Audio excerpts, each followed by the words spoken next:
Otis is a poet and performing artist whose lyrics cover racial identity, masculinity, and observations about daily life. He has performed nationally and internationally, and last week became a recipient of the Jerwood Arts Live Work Fund. So congratulations, Otis. Everyone wants to give him like a jazz hands. So well done, or just me, I don't know. But perhaps his most high-profile experience was being appointed Sheffield's first Poet Laureate in 2018 by previous Creative Mornings speaker and all-round Sheffield legend, Majid, which brings me to my first question. If just Otis, do you want to unmute? Is it there? You go. So my first question, Otis, is how was your experience of being Sheffield's first Poet Laureate? That's a great question. First of all, thank you so much for having me, and thank you guys so much for being here early in the morning. I hope you've all got your coffees and not too tired. Yeah, thank you so much. So how was my experience being Poet Laureate? I would say varied. I think at the start, I had very little expectations. I wasn't sure what the role would bring. And I think it took me some time to realize that with me being the first Poet Laureate of Sheffield, perhaps it was about taking the role in a direction that I chose to, and you know, spending my energy in a direction that I felt was most meaningful. And for me, a big focus of mine has always been, I guess, relaying the poetic and political power and philosophical power of hip hop culture. So for me, it was about perhaps demonstrating that through my work whilst in the role, and yeah, just trying to push boundaries with my poetic works, and maybe bring new voices into spaces that perhaps were unfamiliar with those voices. So yeah, it very much became sort of integrated and intertwined with my own artistic journey, really. But yeah, it was a really sort of unexpected journey to take on, you know. Do you think it made it easier for you in the fact that you didn't have, you know, an example to follow? You could just make the role your own, and I'm sure you got support in doing that from Majid, who very much made the role of mayor his own and wasn't really interested in how previous mayors had done it. Yeah, I mean, that was the beauty of I guess Majid's time during his tenure as Lord Mayor, but also, you know, his politics in general, that, you know, that it was so person-centered and community-centered, that it was showing little care and little giving little value to the power of traditions. Do you know what I mean? And in fact, it was actually about opposing those traditions when they were there in an oppressive way. So yeah, for me, that sort of kind of shone through in my appointing as being Poet Laureate, really, because you know, I don't have a traditional poetry background. So for me, it was, yeah, again, it was all about stating the poetic nature of some of my favorite hip hop artists and their influence on me. What do I think it was easier or harder? I think it was easier in some ways, perhaps because you're right, there had been no one before. So, you know, the role was mine to make it what I wanted of it. Perhaps it was harder because there wasn't as much of a structure there, because there hadn't been a Poet Laureate before. And also harder perhaps because I wasn't sure what expectations I had, you know, sort of what was expected of me. So yeah, but it was a journey, and it was an interesting journey to take. So yeah, the highs and the lows, I really enjoyed it, you know. So I got to take part in some things that I never thought I'd get to take part in, you know, sharing my story with people in schools, with young people in schools, doing workshops with other young people, giving my first public lecture at the university, publishing my first book of poetry. These are all things that, they weren't always in the forefront of my mind. Of course, they're things that I would have loved to have done, but I didn't know I would have the opportunity so imminently. So yeah, it really meant a lot to me. Yeah. So my next question is the style that you perform your work in. As I mentioned earlier, it's very much your own. It's quite unique. I mean, I say that as someone who does not have an in-depth knowledge of kind of hip hop, jazz, which I'm sure will surprise no one. Is that how you, if I can get my words out, is that how you've always performed your work, or is it a style that has evolved over time? Mm-hmm. Yeah, I think it's definitely something that's developed over time. And I guess for me, a lot of my influences come from music. So for me, there's always that rhythmic, element there. And, I think about jazz being sort of a forefather and a foremother of hip hop culture. And for me, the way I see writing and the way I see performing is sort of how I would see a jazz player, a saxophonist solo or a trumpet player's solo. For me, it's about sort of breaking the pocket of rhythm and breaking the walls and the barriers of what's expected of me. Even if that's in written form, it's about maybe thinking about language as paint on a canvas, not worrying too much about the meanings of the words in and of themselves, but thinking of them in as sort of cogs in the machine of a new invention, and trying to see them as servitude and as vehicle to a wider journey. So yeah, that's sort of how I'm approaching writing when I'm going into a song. I'm very much, and from a hip hop background, I'm very much playing with syllables, and I'm thinking about how things rhythmically fit and how I can break how things rhythmically fit. So it's definitely something that's developed. For me, as a teenager, I was immediately drawn to grime, going to school in the UK. When I went to school in the UK, we were having clashes in the schoolyard, writing raps on the back of school books. And I think I came across hip hop, which truly, I guess, informed my style a little bit later on. Maybe when I was, of course, I'd always, hip hop was played around the house, etc. But to really get to understand and learn about the culture and understand its political and cultural power, I think it took me some time to sort of isolate myself and try to realize what it was that I enjoyed and what it was that I wanted to take influence from. And yeah, I just became sort of obsessed with the culture from there and wanted to learn more, and that's when my style started to develop in bigger depth. I mean, do you like that? Your style of work, I'm sure, has kind of opened up the medium of poetry to a much younger and diverse audience. And obviously, this is a kind of, your style of work is a natural thing for you. It wasn't, a contrived way of appealing to a different audience. But do you enjoy that fact? That you are getting younger people, and you've spoken about how you've gone into school to give workshops. Do you enjoy the fact that you are kind of exposing them to poetry and how they can use poetry as a means of expressing their emotions and feelings better?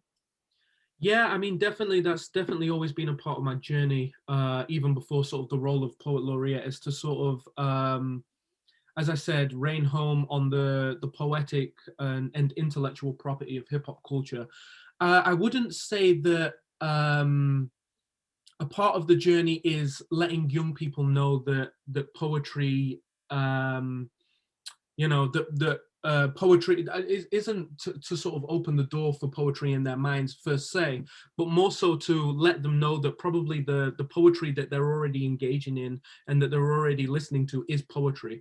I think about hip hop's impact on the world, and I think about its yeah, you know, its impact on language and its impact on music and popular culture. And it makes me think about how often it's not credited sort of within mainstream academia, or perhaps even within sort of mainstream media. So for me, it was about saying, actually, this thing that's been formed, and this culture, this Black culture that existed in America, that's had an impact on the rest of the world, was always poetic, was always meaningful. And for me, it was about shining a light on that, as opposed to trying to say that I've got something new. You know, it was about saying, well, you know, actually my favorite poet is Black Thought from the Roots.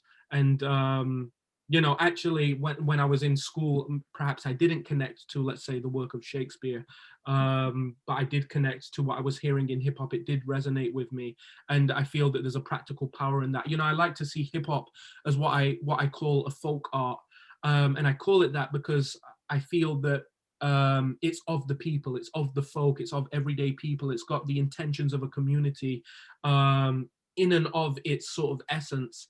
And for me, that's really important to note, because I think about when we consume sort of what is considered poetry within the mainstream sort of caliber, we often lose touch with, or we can, there's a risk of often losing touch with the meaning of what poetry is. And the poetry is, you know, the way I see it is, it's supposed to move you, to move someone, to move something in society. You know, it's supposed to have a practical essence to it. And that's what hip hop embodies for me. It's got the community at its forefront. So yeah, for me, it was about just sort of carrying that philosophy as I move through different spaces during the role as poet laureate, you know?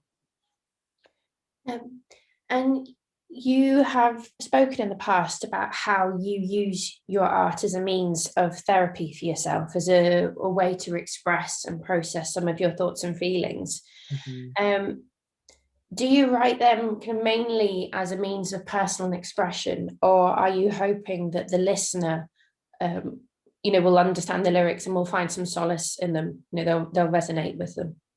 Yeah, sure. I think first and foremost, it comes as therapy. It comes as personal catharsis, you know? I never go into a song or a poetic piece with a preconceived intention. For me, I like to call it letting the pen bleed, and I let sort of the pen take control. And you know, often I don't know what I'm writing about until the song is fully formed and structured. So for me, it's just as much as an exploration as it is for the listener when they finally hear it, you know?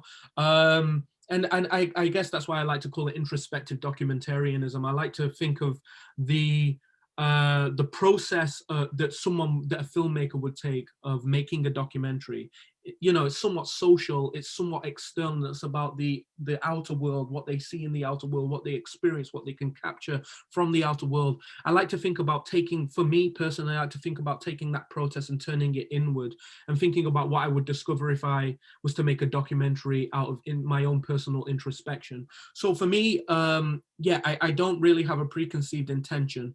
However, as soon as it comes to sharing the work, there is a natural hope being an artist, and a natural desperation being an artist, that it will create a wider sense of community. Do you know what I mean? That people will gravitate towards it, that it will maybe create dialogue, meaningful dialogue. Because as I said, I see poetry as something practical. You know, it's got to be something that moves you, to move someone, to move something in society. That's sort of always the framework that I'm working from. So yeah, it is important to me.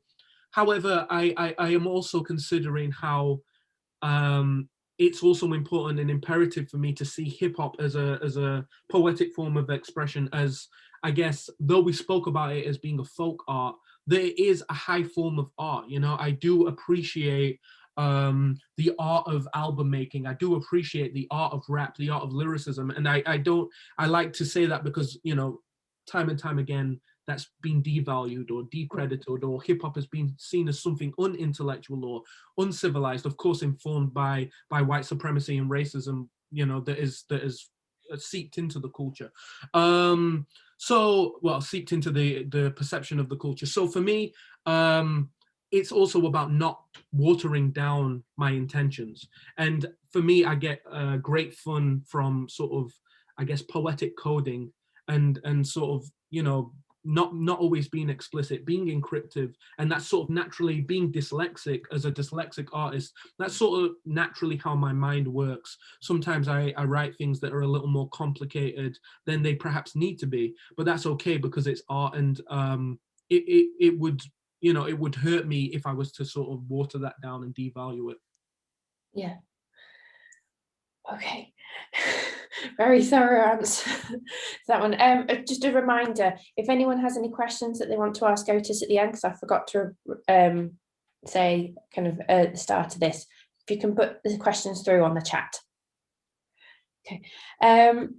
So you've performed nationally and internationally pre-lockdown.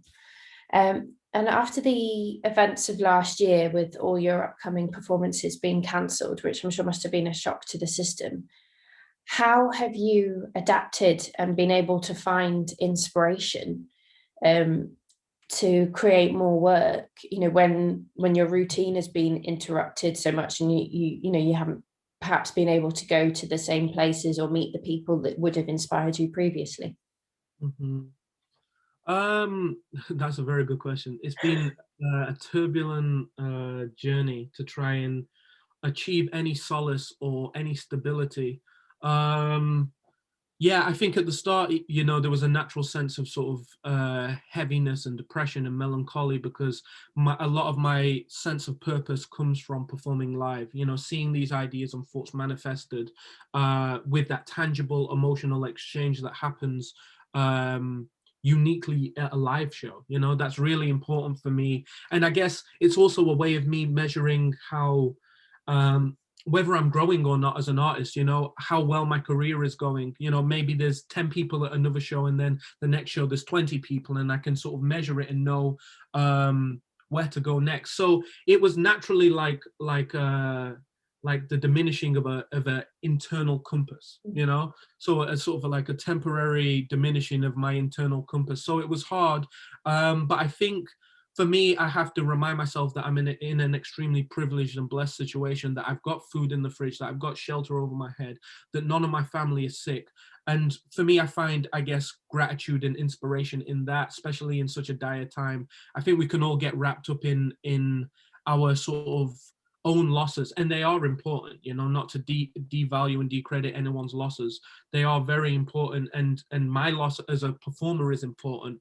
But I think I find a safety net in gratitude, and realizing that, you know, this is a global experience, and I'm, you know, it could be a lot worse. You know, I guess reminding myself that finding inspiration, for me, it was about drawing inward again, and thinking about my own thought patterns, and perhaps, you know, going back to that creativity that I had as a teenager, where perhaps it wasn't always so centered around how people would respond to it in a live environment, thinking about sitting with my thoughts, thinking about writing new material from my own sort of internalized perceptions of a world that I'm sort of sheltered from at the moment.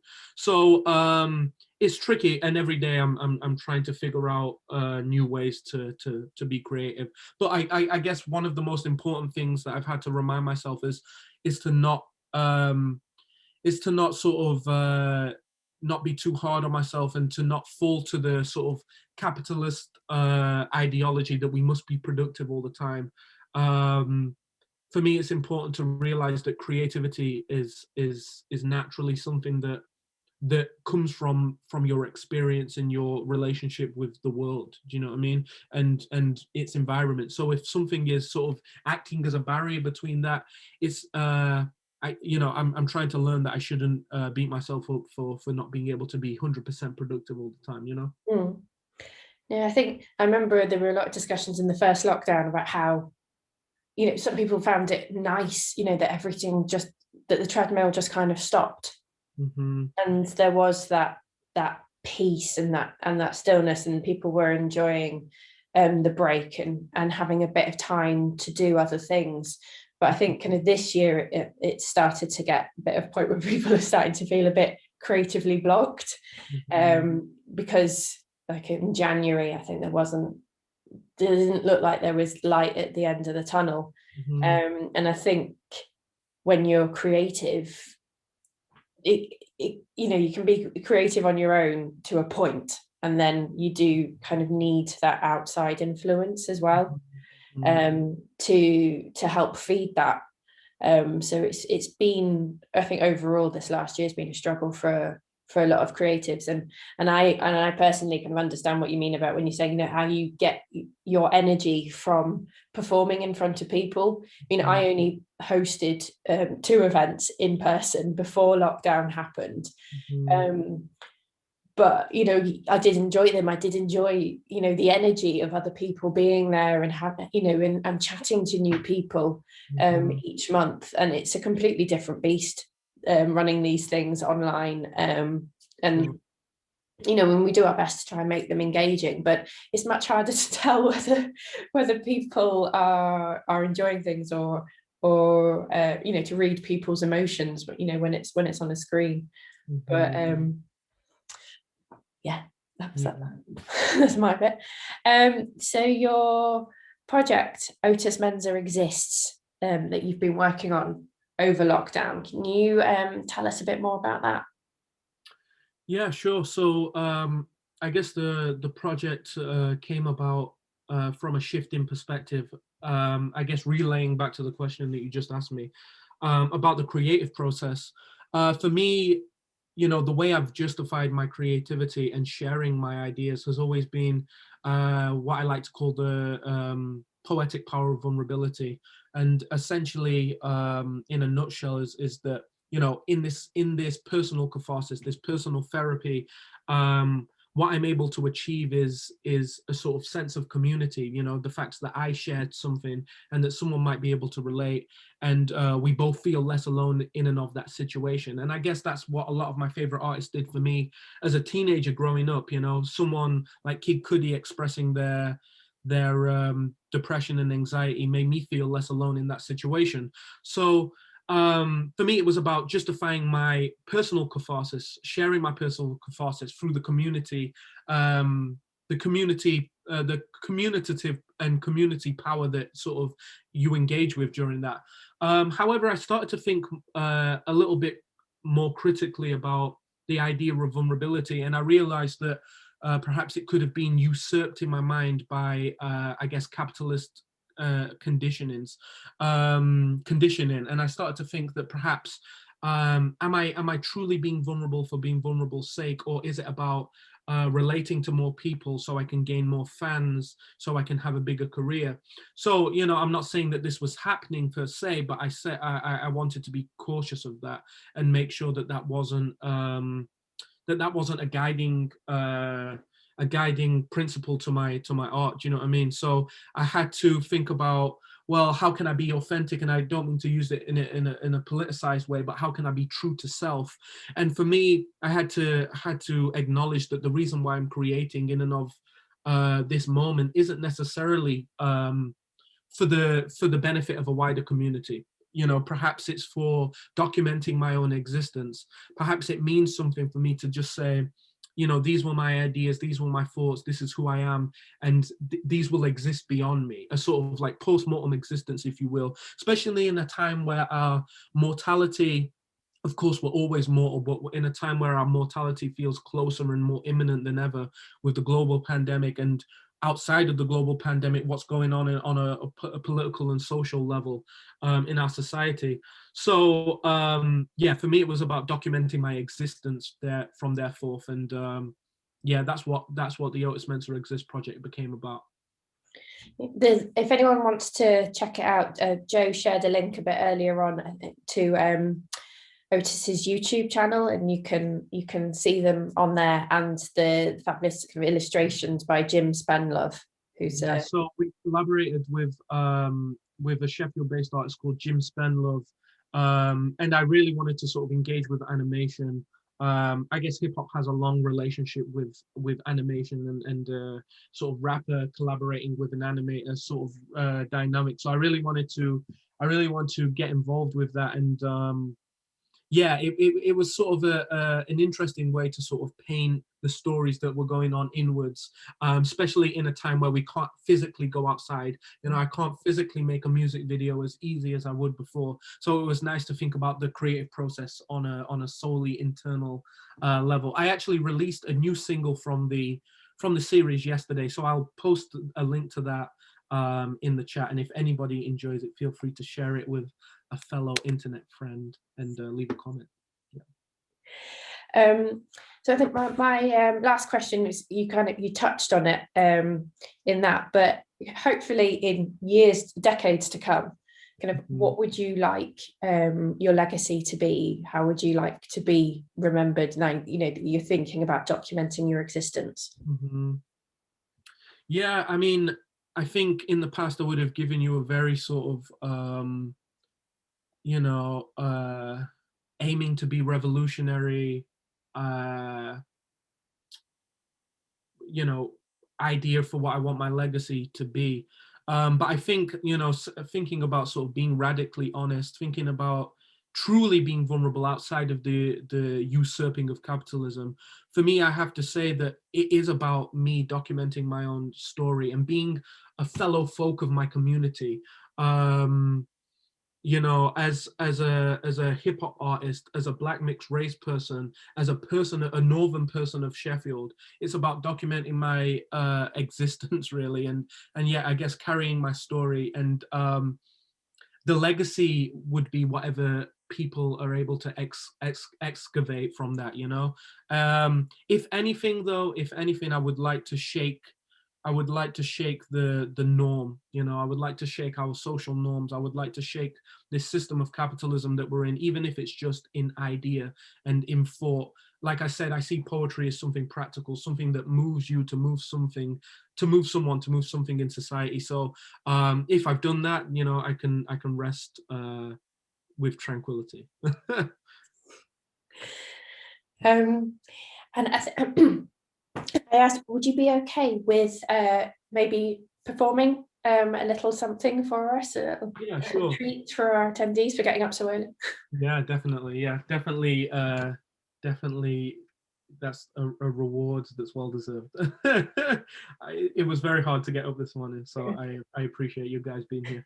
I'll read something from my book, Safe Metamorphosis. As you said, if you guys want a copy, I think there's 5 copies available, 5 signed copies that I'm going to sign with La Biblioteca. So you can scroll up and find that link above. If you find out that any of the books from the Biblioteca are no longer sort of are out of stock, you can always reach out to me. I've got a few copies at home, and I can always sign one and send you one forth. So yeah, I'm gonna read a poem, I think, called Hope. Yeah, and this exists in this book of mine called Safe Metamorphosis, which is essentially about documenting what I like to call unspoken trauma. This idea that perhaps as we go through life, there are things that are socially accepted or socially normalized, you know, that perhaps have a very sort of visceral impact on us. I give the example of leaving school. You know, during the time of school, we live school, we eat school, we dream school. We're told everything about school as inseparable from our existence as humans, as people.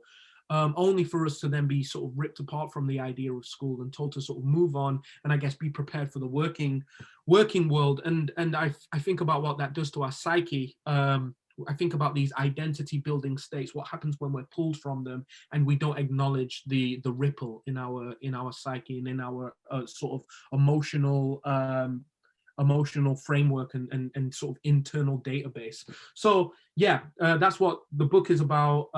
In a nutshell, it's filled with a series of poetic works from over the years, and yeah, I'll read one called Hope.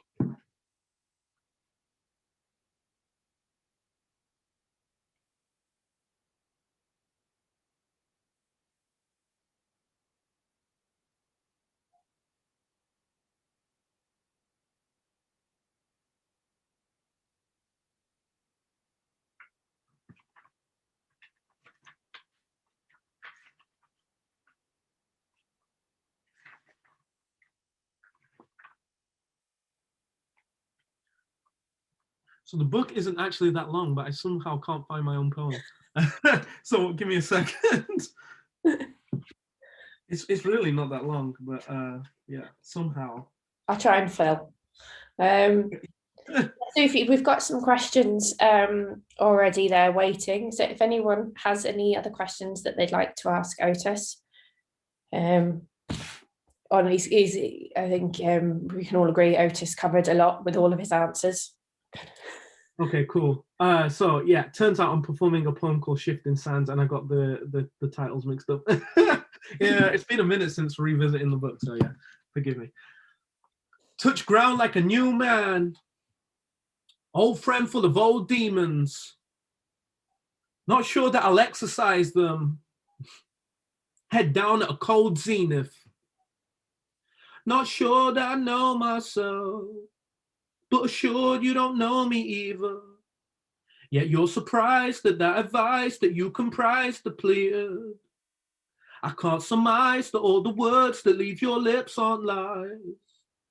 And I can see myself inside the things I've criticized. Living life on a lonely edge. No friends trying to talk me down. My delusions of grandeur expand until they break my body bound. Purpose is a hobby cloud. Gripe shy as I groan and frown. I'd love to roll around, but I'm on the ledge. Burnt to the marrow a mess. My choice is as narrow as death. I'd like to wallow way less. Over sorrow, dead morals and stress. I barely ponder at most. I'd like to visit the coast and write novels on hollow postmodern distress. Man shakes in the cold street and asks me for some spare change. I said, pray till I've seen myself through better days. I proclaim that I have nothing, implying that I've got something, because nothing is freedom to think, and that's a victor's trumpet. There's a child in every adult commuting. The imposter in the mirror is grueling. Every dream takes me closer to wiser, but every dream is just a dream that is fleeting. Thank you guys so much. Thank you, Otis. That was beautiful and a real treat.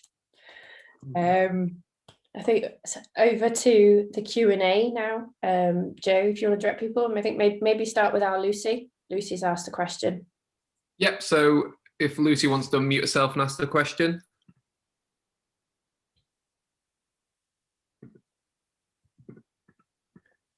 Are you still, is she there? Oh yeah, you are there. Can you not unmute yourself, Lucy? All right, hang on. There, you're There on. we go. I've done it. I just wanted to know whether you, because I'm not a creative, and I'm always amazed at people who are. And I used to think like people just like, you know, were just suddenly inspired and would sit down and write for 48 hours and stuff. And then you hear like loads of writers have very strict practices, and, you know, they have to sit from, you know, 9 to 1 every day, and it's much more grueling and less inspirational than I always imagined. So I just wondered, I was just interested and nosy about your writing practices, really, whether you do something very structured or whether you're more flexible in how you approach it. Yeah, sure. Thank you so much for that. I guess I'm a little more flexible, and maybe that speaks to my chaotic nature as a person, you know. But yeah, I'm way less structured. I don't stick to a writing routine. I have a way more of a elusive relationship with my creativity. Not to say that I'm waiting for a moment of inspiration, but I definitely do like to feel like I'm walking through life, collecting things as things are happening to me. There's a sort of natural build-up, and then there's a sort of boiling melting point, if you will, and that's where I'm able to sort of let the pen bleed and let it sort of spill onto the page. There are, of course, naturally times as a creative where I have to write, where I have to sit down and say I need to come up with something, and for me that's not necessarily a bad thing. Sometimes it can sort of help to have some form of sort of structure, to restrict your, you know, sort of the endless possibilities of where an idea can go. To sort of, so when I get asked to do a commissioned poem, for example, I'm thinking about the process slightly different to how I am when I'm writing a song. When I'm writing a song, I'm not going to force it. You know, I'm having no real sort of routine around it. I'm letting it come completely natural. However, perhaps when I'm working on a more sort of structured piece or something that requires a deadline, I'm definitely sitting with it and sitting with those ideas, and yeah, I'm trying to make magic happen a lot quicker than I would if I was working on my own personal work. But it is definitely, my creativity can be very elusive, and every time it goes, you think, oh, well, that's it. I'm not an artist. It was just a blip. It was just a dream. But sure enough, it comes back every time. So yeah. Thank you. I love that idea of walking through life, collecting things. Yeah, yeah. Great. Thank you. No, thank you. So now, Gavin, if you'd like to ask a question, I'll see if I can make sure you're unmuted. Yeah, there we go. I didn't realise I'd have to speak, but I'm not sure if my mouth's working in this time in the morning. I feel you. No, we've met a couple of times, and we, you know, over the last few years, it's just been a strange year. But I was just thinking, like, I've not been able to drive my car and listen to music as much as I would like, really. So I don't know if you've been able to listen as much music. But what I was interested in is you were talking about how you've gone out to young people and things like that. And as you're getting older, from when you started creating music, do you actually go back and listen to the music you did when you first started to see how it sounded? And do you think it still has relevance in your mind to how you feel today? And if you do that, does it then influence how your creative process is going forward, I suppose? Because I think what I find is a lot of people seem to fantasize about music in the past. Like, I like classic hip hop. Yeah. And that's what I have in my car, but I do listen to new grime, you know, stuff that my son listens to. He shares new music to me, and I can still find relevance with certain artists who have got that same sort of social understanding, a bit like what you've got, really. You've got like a classic, you know, understanding of like social issues and stuff like that, and you say them in your music. So it's like, but what I'm interested in is when you speak to young people, it's over time that they sort of get wisdom. So your wisdom will have grown, you know, as you got older. So I'm just interested in, do you go back and listen to what you did originally? Yeah. No, I really appreciate that question. I've never been asked that, but it's something that as an artist, I'm always thinking about. I'm always thinking about the work that I've done in the past. I definitely go back and listen to it. There's a lot of it. I think from a certain period of time, I'm sort of not proud of it. And I guess for me, that's natural, because I think at a certain time I was doing a lot of pretending to be something that I wasn't, maybe trying to give off a certain image. I don't know whether that's maybe a hypermasculine image or, so there's a certain era of my music that I can point my finger at and say I was not comfortable with myself during that time, and I can hear it in the music. You know what I mean? But then from a certain point, I would say probably 17 onwards, I'm really proud of the music that I've made, and yeah, I often think about sort of like whether I will ever get an opportunity to shine a light on that music, whether people would go back and listen to my earlier work. And sometimes when I'm creating stuff right now, I feel like I'm chasing my tail, and I think like it's not even reached the level of that I was at then. I think there's a certain power in naivety that you have maybe when you're a little more youthful. And, you know, not to say I'm in any way jaded. You know, I've not got a big career that's forced me to have a sort of jaded perception of creativity. But there's definitely a naivety that I can notice in my younger self, that perhaps for me makes the art interesting, you know, and makes, you know, I'm always chasing that sort of, that feeling. And I'm sure I'll forever look back, because that's the way we are, don't we? We always look back on something, like you said, with a sort of romantic gaze. So I think it's naturally in my essence as an artist to look back on a certain discography and you know, reminisce over it. So yeah, definitely.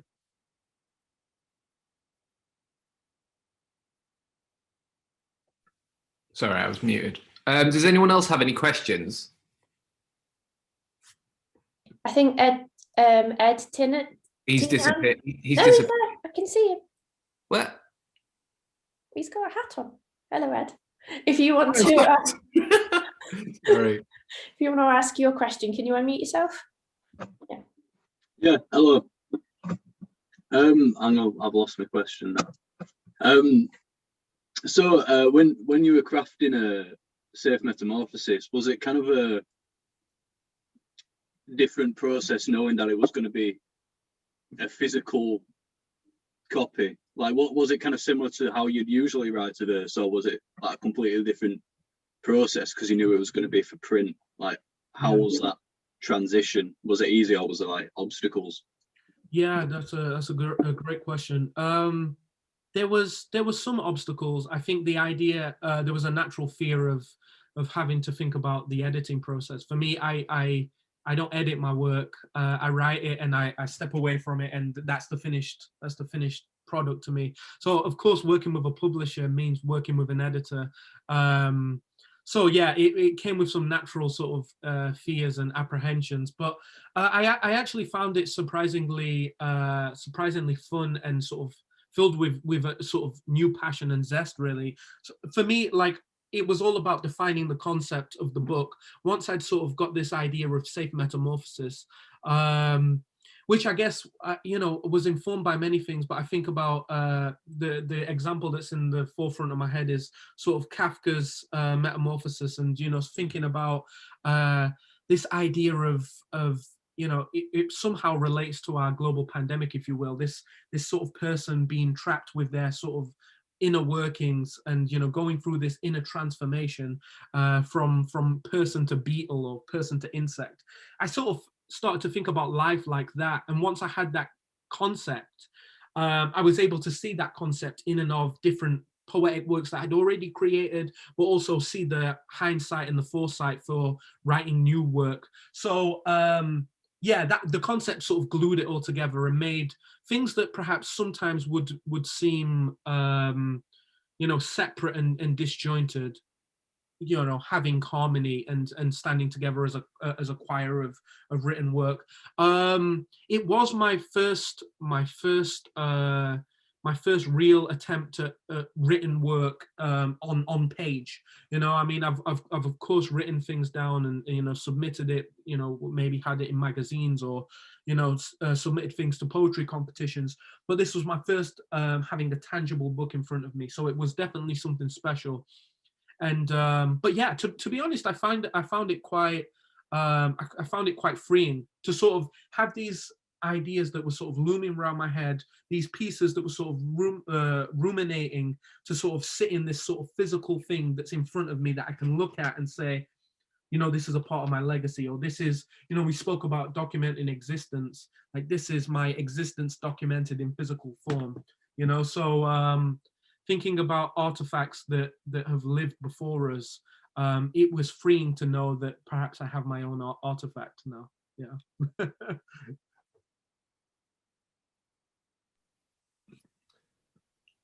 Okay. Are there any other questions? Anyone want to put their hand up or anything? No? I think you didn't see any more, Joe, on the chat. I can't. No, that was all of them. Okay. So thank you for joining us this morning, Otis. I hope that we'll all be able to come to some gigs of yours later in the year when lockdown eases, because there is a bit of light at the end of the tunnel here. So hopefully this summer will be completely different to last summer. Will be a distant memory, and we'll all be able to to get together and enjoy a lot more social things. Yeah, that'd be great. Can't wait for that. Jack did have one more question if people do have time. Yes. He's just come in very late. Hi, Otis. That was amazing. I'm sorry I was a bit late. I was kind of thinking about creatives, and obviously a lot of us will probably just consolidate what we already do and just evolve, hopefully. But a lot of people will have become creative through this time and found a time to do it. Do you think that will kind of make the creative world better? That's a really interesting question. Yeah, I think I think it's important for me to think about it as in community terms. Do you know what I mean? I think naturally as a community, we'll benefit from being more creative. You know, I don't know about the creative world in terms of creative industry, creative opportunities, creative business. You know, I think about me as a musician. And as a creative artist putting things out on the internet and trying to work within the framework of the internet, it's extremely oversaturated. And just naturally with how our sort of meritocracy within the music industry or even within the poetry world, it's always a rat race, you know. So I'm not sure if that necessarily will change, but thinking about the creative power of the power of creativity and its impact on our community, I think, you know, its impact is undoubted and unrivaled, really. Like I think so much of our time is often spent sort of in the chase of things, you know, getting caught up in how things are performing, even as creatives, the numbers, you know, I'm often getting wrapped up in that myself, the next opportunity, how we're going to earn our next paycheck, etc., etc. And though those things are still looming as worries, and of course we're still within this sort of capitalist framework as a society, I think creativity really does allow us to connect to that. Maybe speaking back to the previous question about that inner naivety, I think it's truly important to connect to that youthfulness. And for me, thinking about like the framework of my book, that's what sort of acknowledging the unspoken trauma meant for me, was about sort of acknowledging it creatively and sort of reconnecting and unraveling inner processes and workings that perhaps confused me as I was moving through society, just trying to function. So yeah, I think it means stronger emotional connections with people, because we can all relate to each other, because we can communicate better through creative works than we can when we're all trying to get in front of each other in a race. So I think it means, you know, improving our emotional intelligence. And then what does that mean? That of course has political and cultural and social power, because it means, you know, that we perhaps have a better understanding of one another. So yeah, I think it means a lot to be creative, and seeing more people engage in creativity is important, you know. It's definitely giving people more time to ponder things and look at things. And I've felt a much bigger appreciation of what I do on the internet, which feels so great. Helps me get through it. Just that extra like or comment or whatever. Yeah, most definitely. Yeah. Simple things. Yeah, 100%. I do worry that it's harder to appear unique with the craft, though. If more people become creative, that it's harder to stand out. That's one little fear, but yeah, no, I definitely relate to that. As I said, it is definitely an oversaturated world if you're trying to pursue a career in it. But I think with time, you know, sort of everyone has their niche, if you will. And, you know, I think it's just about working on your own inner voice as a creative, or me spending time to think about my own ideas and crafting those. And I guess the people who are supposed to gravitate towards it will gravitate towards it with time, even though that's a very scary thing when you're thinking that you've invested a lot of your life into something that perhaps isn't performing how you had in your mind, you know? So, yeah, it's definitely a fear, but I think you just have to have a sense of faith and, again, a sense of youthful naivety to keep going, really. Definitely. Thanks so much. No, thank you. Youthful naivety. I wish that was something I could still have now. I don't think I could class myself as youthful anymore. But I think, you know, social media and, you know, getting likes and comments, you know, is great, and the follows. But I think, you know, there's also the bad side of kind of social media and finding yourself scrolling and just the imposter syndrome and comparing yourself to others constantly. So you have to kind of, I think, keep social media a little bit at an arm's length for your own kind of sanity and stuff, because then you get I'm a person, I'm terrible at it, comparing myself to others, and you get out of being creative for the sake of being creative. I just feel sometimes like, oh, well, there's no point doing this if I put it on social media and it's not going to get any likes, when really I need to try and just do things just for me. And if other people like it, that's a bonus. 100%. Yeah, I definitely relate to that. Yeah. But anyway, we should probably be winding up for this month. We've had lots of lovely comments. I think everyone has enjoyed this morning and enjoyed having like your answers to the question. I think it was just so in depth. I think I was a bit like a deer in the headlights, trying to keep up with all the information and everything that you were drawing. Just so well at this time of the morning to be able to articulate your thoughts so expertly.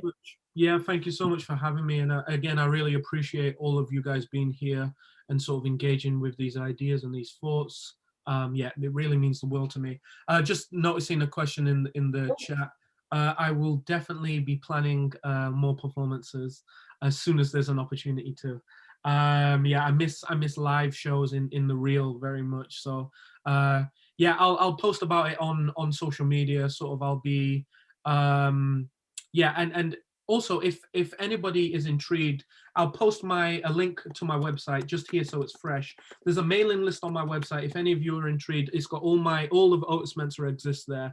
But also thinking about new live performances, I'll also be sharing that via a mailing list that you can reach on my website. So there's a link in the chat if you guys are interested. So yeah. Yeah, and Otis is on the usual social media channels as well if you want to give him a follow there. And he's on Basecamp and various things.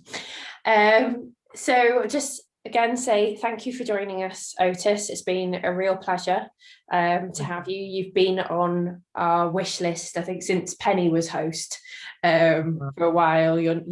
People have kept requesting you to join us, so it's lovely to actually finally get you here. And perhaps if lockdown hadn't have happened, you might have been too busy to join us, so maybe it's a bit of a silver lining. Sure. But I just say for everyone to keep your eyes out for next month. It's going to be a special event that's been a few months in the planning. We'll be announcing it soon. I don't want to give too much away, but it's going to be a bit different to our usual Creative Mornings, so that's quite exciting.